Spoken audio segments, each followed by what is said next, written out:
Hello students, I think you are waiting for my videos on first paper. So let's start today on his blindness by John Milton. But you should subscribe to my channel and give a like. If you like my videos, then don't forget it. On his blindness by John Milton. बच्चों गौर करिएगा. On his blindness bye John Milton. In this poem the poet expresses his agony when he becomes blind at the age of 44. So he makes queries why God has taken away his eyesight before his half age. Soon his conscience replies him that God does not need anyone's work. Who best bear his mild yoke, they serve him best. क्या कविता on his blindness में कवि को जो कवि हैं कौन, John Milton, इन्हें क्या कहा गया है? Surdas of England on his blindness, उनके अंधे होने पर उन्होंने अपनी ये पर्सनल पोएम है, उस पर उन्होंने लिखा है बहुत सुंदर ढंग से. एक चीज़ और बताना चाहूँगा बच्चों को पोएम पढ़ाने से पहले. ये जो पूरी पोएम है आपकी, ये एक प्रकार का सॉनेट है और वो भी इन्हीं के नाम पर पड़ा है, मिल्टॉनिक सॉनेट या पेट्रार्कन सॉनेट या इटालियन सॉनेट. सॉनेट की खासियत क्या होती है बच्चों? सॉनेट एक 14 पंक्तियों की कविता होती है जिसके 2 पार्ट होते हैं. पहला पार्ट ऑक्टेव जो 8 लाइन्स का होता है, दूसरा पार्ट सेस्टेड जो 6 लाइनों का होता है. बहुत अच्छे से गौर करिएगा.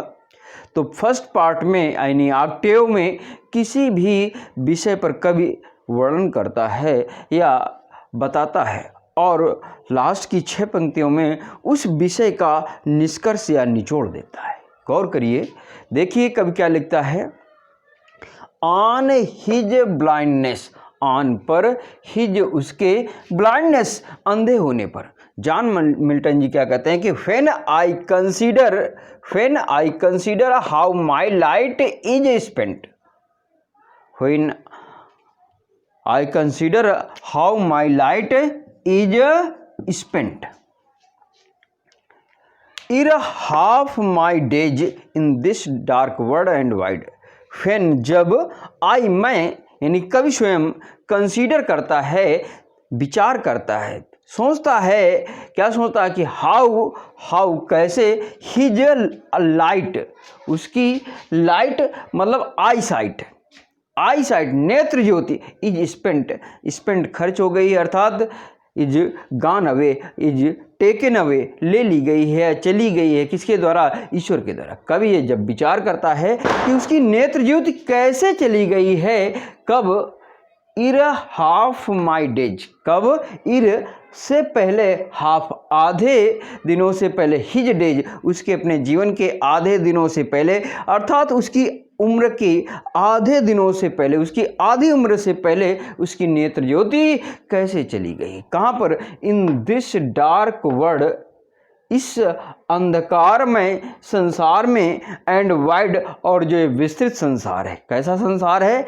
विस्तृत संसार है. इस संसार में उसके पास जो नेत्र ज्योति थी वो तो चली गई है. अब बचा क्या है? एंड दैट वन टैलेंट, उसके पास मात्र एक वन टैलेंट, एकमात्र गुण बचा हुआ है. कौन सा टैलेंट? पोएम कहने का यानी कविता करने का गुण, वो मात्र बचा हुआ है. Which is a death to hide, जिसके लिए क्या है? डेथ है, मृत्यु है. कागले टू हाइड, छिपाने के लिए. जिस गुण को छिपाने के लिए केवल मृत्यु है, अर्थात केवल मृत्यु ही उसे छिपा सकती है, अर्थात उसकी मृत्यु से पहले उसके पास से ये जो गुण है कविता करने का, वो कभी भी नहीं जा सकता। तो कैसे पड़ा हुआ, लाज्ड पड़ा हुआ है, ठहरा हुआ है, कैसे, विद मी, मेरे साथ, यूजलेस, निरर्थक या बेकार, क्यों, बिना नेत्र ज्योति के वो कैसे कविता करे।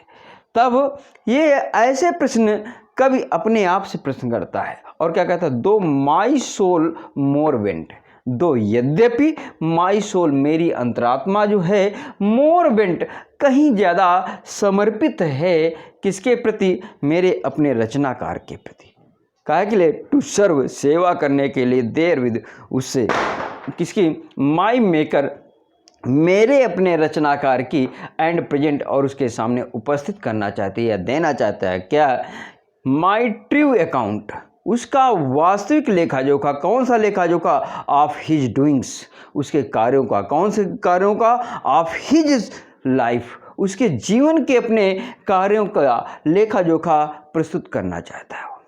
लेस्ट, क्यों, कहीं ऐसा न हो कि, कहीं ऐसा न हो कि ही, वो, रिटर्निंग, लौटने पर, चाइड, चाइड, स्कोल्ड, डांटना, कहीं ऐसा ना हो कि जब जजमेंट वाले दिन, अर्थात उसकी मृत्यु के पश्चात जब अंतिम निर्णय पर वो जो जाएगा वहाँ पर, तो कहीं ऐसा ना हो कि ईश्वर उसे डांटे, इसलिए वो उसके सामने अपने जीवन भर के कार्यों का वास्तविक लेखा जोखा प्रस्तुत करना चाहता है। डथ गॉड एग्जैक्ट डे लेवर लाइट डिनाइट, डथ, डज, अर्थात क्या ईश्वर, गॉड, ईश्वर, एग्जैक्ट डे लेवर, ठीक दिन भर के कार्य को, light denied, without eyesight, deny माने मना करना, या हाँ मना करना, तो क्या ईश्वर उससे दिन भर का कार्य या पूरे जीवन भर का कार्य, प्रकाश का कार्य जो है,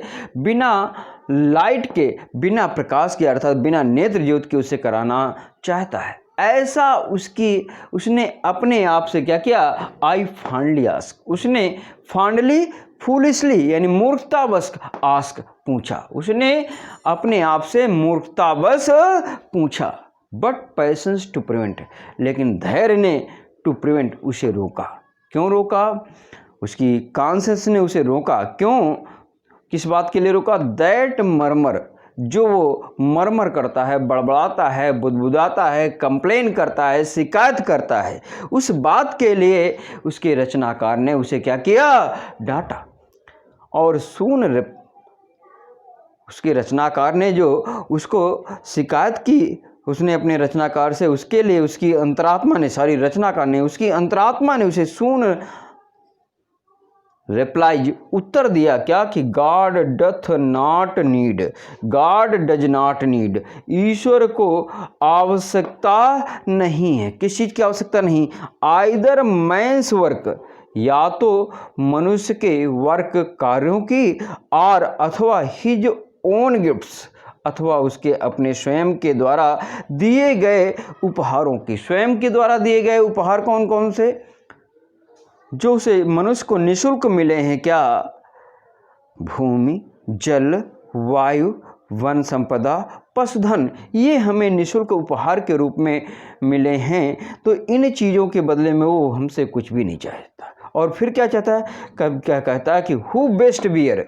जो लोग सबसे अच्छे से बियर करते हैं, सहन करते हैं, धारण करते हैं, क्या, हिज, उसके द्वारा दिए गए, माइल्ड योक, माइल्ड हल्का सा, और योग मीन्स तो होता है बैलों का जुआ, लेकिन यहाँ पर बच्चों मुसीबत होगी, क्या होगा, जो उसके द्वारा दी गई मुसीबत को अच्छे से सहन करते हैं, दे सर्व हिम बेस्ट, वे लोग ही सर्व सेवा करते हैं, हिम, उसकी, किसकी, रचनाकार की, बेस्ट, सबसे अच्छे से, अर्थात वे लोग ही ईश्वर की सबसे अच्छे से सेवा करते हैं, क्यों, हिज स्टेट इज किंगली, उसका जो राज्य है किंगली है, एक राजा के राज्य के समान है, अर्थात हजारों देवदूत, थाउजेंड्स, हजारों देवदूत क्या कर रहे हैं, आर अपॉइंटेड, नियुक्त हैं, at bidding, his bidding speed, और उसके बिडिंग पर, बिडिंग आदेश, बिड माने आदेश देना, क्या, तो उसके आदेश पर क्या कर रहे हैं, स्पीड कर रहे हैं, फॉलो कर रहे हैं, अनुसरण कर रहे हैं।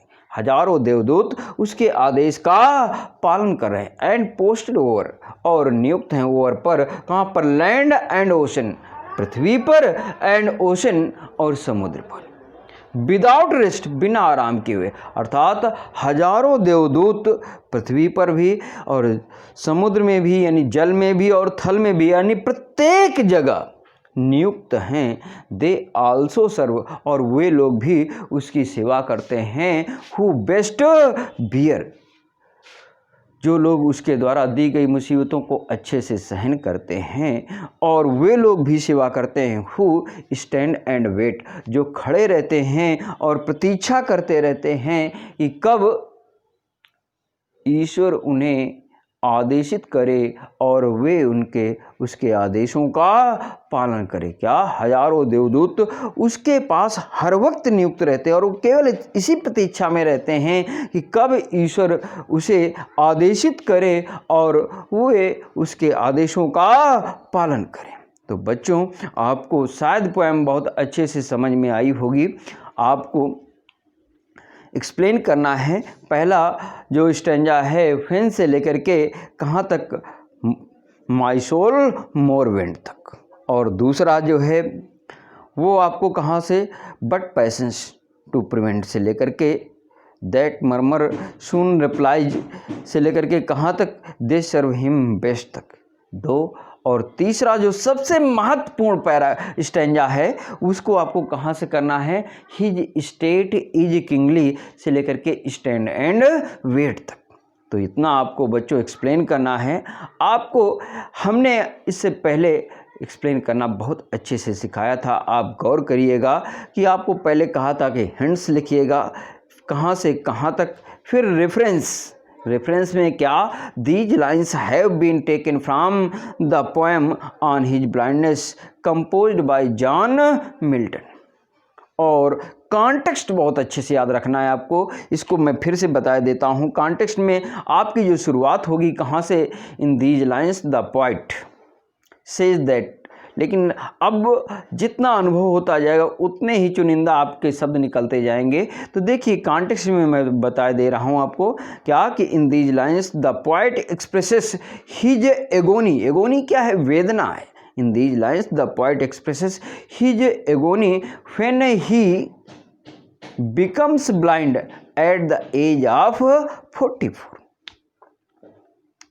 फिर आपको एक्सप्लेनेशन लिखना है।